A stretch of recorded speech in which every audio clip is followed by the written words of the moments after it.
मांग है कि हमें स्थायी किया जाए, हमें नियमितीकरण चाहिए, क्योंकि हमें 10,000 रुपए मानदेय दिया जाता है। आप बताइए ना 10,000 रुपए से होता क्या है सर।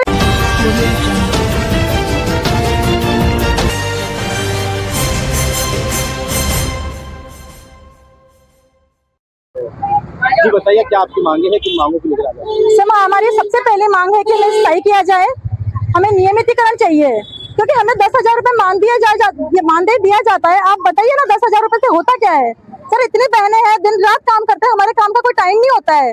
हमें हमारा मानदेय जब एमपी यूपी में इतना पैसा दे रहा है तो क्या सिर्फ राजस्थान सरकार ही इतनी गरीब है क्या? क्यों हमारे मानदेय नहीं बढ़ाते? जब उन्हें 25,000 दिया जा रहा है, हमें क्यों नहीं देते हैं? हमें स्थायी होना है, हमें स्थायीकरण चाहिए।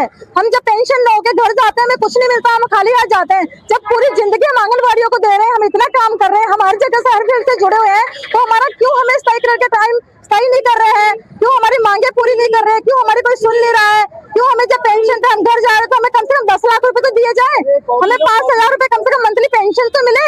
जब हम रिटायर हो रहे हैं तो हमें यहाँ आना पड़ा सर, हम मजबूर है, पर कोई हमारी सुनने नहीं आ रहा है। यहाँ पर हमारी मांगे हमें स्थायी करो, हम जब पेंशन लेके रिटायर होकर घर जा रहे हैं, हमें पेंशन दो, हमें जो मंथली जो ये पैसा मिलता है वो रिटायरमेंट पे हमें मंथली पैसा भी चाहिए ताकि हमारा घर खर्च चल सके। सर हम क्या लेके घर जाएंगे? इतनी आंगनबाड़ी महिलाएं जो आज आई, कहाँ पे आई?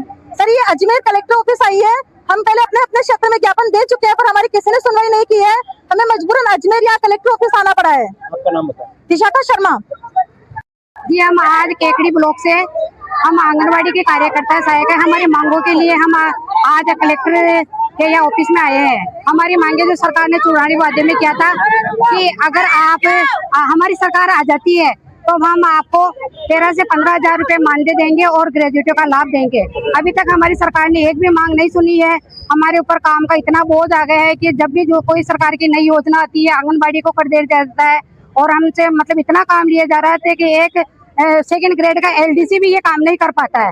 10,000 में होता क्या है, 10,000 तनख्वाह देते, उसमें भी हमारा मानदेय में दो जगह से आता है, एक तो केंद्र सरकार से, एक राज्य सरकार से। हमें पता ही नहीं पड़ता कि बहनों का कितना मानदेय किस सरकार से आ रहा है। तो हमें ये मांगे कि एक तो हमें परमानेंट किया जाए, दूसरी मांग है कि हम जब आंगनबाड़ी कार्यकर्ता सहायिका रिटायर हो जाती है तो घर जाती है तो विदाउट पेमेंट घर जाती है, उसका कोई वर्तमान में कोई उसका वो है नहीं, कोई भविष्य के उसके लिए कोई लाभ है। तो हमसे सरकार से यही मांग है कि 10 लाख की एक मुश्त राशि, अगर कोई आंगनबाड़ी कार्यकर्ता अगर रिटायर होती है तो 10 लाख की एक साथ एक राशि दिए जाए और उसके साथ उसको पेंशन दिए जाए।